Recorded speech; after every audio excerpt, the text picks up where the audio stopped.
Hello everyone. So students, जो आज हमारा टॉपिक है यह है scope of human geography. So scope हमने नेचर उसका पढ़ा, डेफिनेशंस पढ़ी, अब है स्कोप ऑफ ह्यूमन ज्योग्राफी का मतलब ये होता है कि हम जब ह्यूमन किसी भी सब्जेक्ट या फिर हम किसी भी चीज़ का जब स्कोप पढ़ेंगे, इट मीन्स हम उस फील्ड को किस किस जगह पर यूटिलाइज कर सकते हैं, यूज़ कर सकते हैं। सो सबसे पहले ह्यूमन ज्योग्राफी का जो स्कोप है वो क्या है, इज़ अ वास्ट सब्जेक्ट। ठीक है, ह्यूमन ज्योग्राफी क्योंकि एक वेरी वास्ट सब्जेक्ट है और इसका स्कोप भी इनॉर्मस होगा, बहुत बड़ा होगा। जैसे ही सब्जेक्ट है उसका स्कोप भी वैसा होगा। अब इसके लिए बहुत सारे व्यूज़ हैं कि डिफरेंट स्कॉलर्स के अलग अलग व्यूज़ कि हम इसको कैसे यूज़ कर सकते हैं, किस तरीके से हम इसको यूटिलाइज़ कर सकते हैं। लेकिन कुछ एस्पेक्ट्स मैं आपको बताऊंगा, इससे हमें ये पता लग जाएगा कि ह्यूमन ज्योग्राफी का स्कोप क्या है।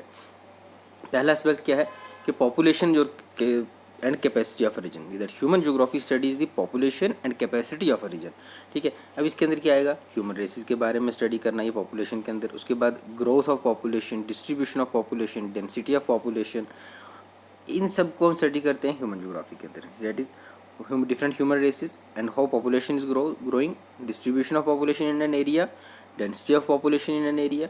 Okay, then the demographic attribute, demographic का मतलब होता है पॉपुलेशन। ठीक है, पॉपुलेशन के डिफरेंट एट्रीब्यूट्स, फिर उसके बाद माइग्रेशन के पैटर्न कि कहाँ से किस तरीके से माइग्रेशन होती है, physical and cultural differences between human groups and economic activities, ये भी हम इसके अंदर स्टडी करते हैं कि फिजिकल एट्रीब्यूट्स किस चीज़ के, फिजिकल और कल्चरल डिफरेंसेस क्या हैं ह्यूमन ग्रुप्स के और इकोनॉमिक एक्टिविटीज़ के अंदर। Then we have cultural pattern of the reason.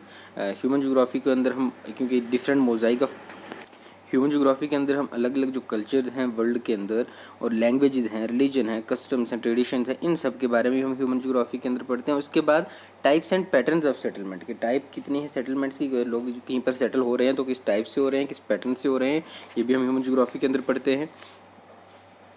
Then we have temporal development and man environment adjustment in a region. अब देखो, एक रीजन है, उसके अंदर जब पॉपुलेशन सेटल होती है तो उसको बहुत सारी नीड्स होती हैं, जैसे इंडस्ट्रीज़ की, ट्रेड की, उसके बाद उनकी इकोनॉमिक एक्टिविटीज़ को, सब चीज़ों की ज़रूरत होती है।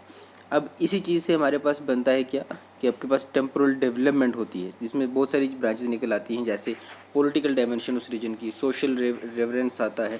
ठीक है, अर्बन और अर्बन सिस्टम के बारे में पढ़ना, हेल्थ और सोशल वेलबींग के बारे में पढ़ना, और उसके बाद इसका जो मेजर एम्फेसिस रहता है, मेजर इम्पैक्ट जो रहता है वो किस चीज़ के ऊपर रहता है कि where they are, what they are like, how they interact our space and time, and what kind of landscapes are of human use। कि ह्यूमंस कहीं पर अगर सेटल हो रहे हैं, उनकी क्या नीड्स हैं, कैसे वो इंटरेक्ट करते हैं स्पेस के साथ, और किस तरीके से वो जो लैंडस्केप्स को ह्यूमन यूज़ के लिए यूटिलाइज करते हैं, ये सब मैन इन्वायरमेंट एडजस्टमेंट के अंदर आता है। नेक्स्ट आता है natural resources of the reason.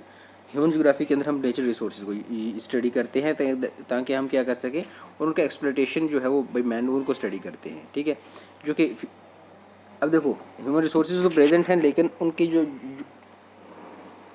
Judicious use अगर ना हो, सस्टेनेबल यूज़ ना हो, देन वो हमारे जो है वो बहुत जल्दी एक्सप्लॉइट हो जाएगा। इसलिए human geography takes into account that judicious and sustainable use of natural resources.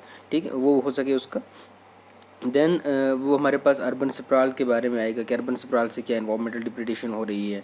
ठीक है, उसके बाद ह्यूमन ज्योग्राफी के अंदर हम क्या करेंगे, इंक्रीजिंग डेवलपमेंट ऑफ द हिथरटू। ठीक है, अंडर डेवलप्ड कंट्रीज़ के अंदर जो डेवलपमेंट कंट्रीज हो रही, तो किस उसके बिना किसके यूज़ में हो रही है, वहाँ पर किस चीज़ को जो है वो एक्सप्लॉइट किया जा रहा है, तो डेवलपमेंट के नाम पर।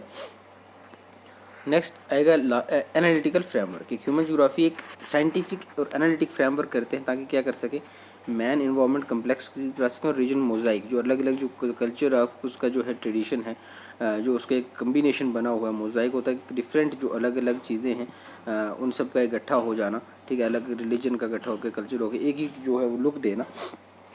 और ये हमारे पास क्या करता है, इंटरनेशनल अंडरस्टैंडिंग को प्रमोट करता है। ठीक है, और उस क्यों, as a conceives of one world one humanity and transcend the artificial political boundaries. कि क्या कहता है कि पूरी अर्थ को वन वर्ल्ड कहता है, वन ह्यूमैनिटी कहता है, और ह्यूमन ज्योग्राफी। ठीक है, और ये पॉलिटिकल जो बाउंड्रीज हैं उसको नहीं मानता ह्यूमन ज्योग्राफी, बल्कि क्या करता है कि ह्यूमंस को अर्थ के साथ रिलेटेड करता है। इसलिए इसको हम क्या कहते हैं कि वन वर्ल्ड और वन ह्यूमैनिटी।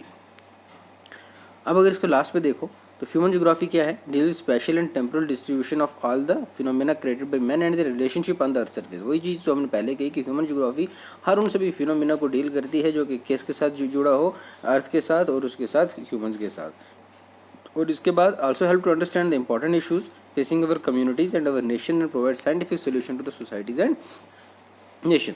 ठीक है, इंपॉर्टेंट जितने भी प्रॉब्लम, जितने भी इश्यूज जो सोसाइटी और जो हमारे पास कम्युनिटी फेस कर रही है और उसका सोल्यूशन जो है वो देना, ये ह्यूमन ज्योग्राफी का काम है। सो फर्स्ट सब यूनिट जो आपका कंप्लीट है, human geography nature and scope.